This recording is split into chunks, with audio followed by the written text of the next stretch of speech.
রুটি, পরোটা, সাদা ভাত বা পোলাওয়ের সাথে খেতে ভীষণ মজার একটি ভাজি রেসিপি শেয়ার করছি। আশা করছি পুরো ভিডিও জুড়ে আমার সাথেই থাকবেন। ভিডিওটি আপনাদের একটু হলেও ভালো লাগবে। খুবই সাধারণ একটি ভাজি, তবে খেতে অসম্ভব মজার হয়। তো আমি এইখানে ভাজির জন্য আজকে আলু, বরবটি, গাজর আর এখন যেই সাইজের ফুলকপি পাওয়া যায় 2টি ফুলকপি নিয়ে নিয়েছি। আমি ফুলকপি রান্নার সময় এরকম একটু ভাপ দিয়ে নেই। তো কড়াইয়ে তেল দিয়ে এখন এখানে পেঁয়াজ কাঁচামরিচ দিয়ে দিব। পেঁয়াজ কাঁচামরিচ একটু ভেজে নিব হালকা করে, একটু নরম হয়ে আসলে এখানে লবণ দিয়ে দিব স্বাদ মতো। লবণ দেওয়া হয়ে গেলে এখন এই পর্যায়ে আগে থেকে যে ভাপ দিয়ে নিয়েছি এই সবজিগুলো এখানে দিয়ে দিব।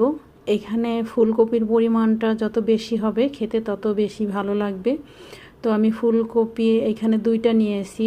আরও কিছুদিন পরে দেখা যাবে যে ফুলকপি একটু বড় বের হয়েছে, তখন আর কি খেতে বেশি ভালো লাগবে বা পরিমাণটা বাড়িয়ে দেওয়া যাবে।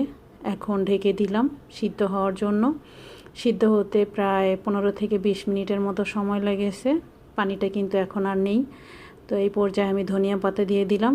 আর আমি তো আপনাদের সাথে শেয়ার করেছি ধনিয়া পাতাগুলো কিন্তু আমি ছাদে বুনেছি। এত সুন্দর ঘ্রাণ বলে বোঝানো সম্ভব না। তো এখন আমি ধনিয়া পাতা দেওয়ার পর একটু নেড়ে নিলাম, আর যখন এরকম তেল বেরিয়ে আসবে তখন আমি চুলার আঁচটা বন্ধ করে দিয়েছি।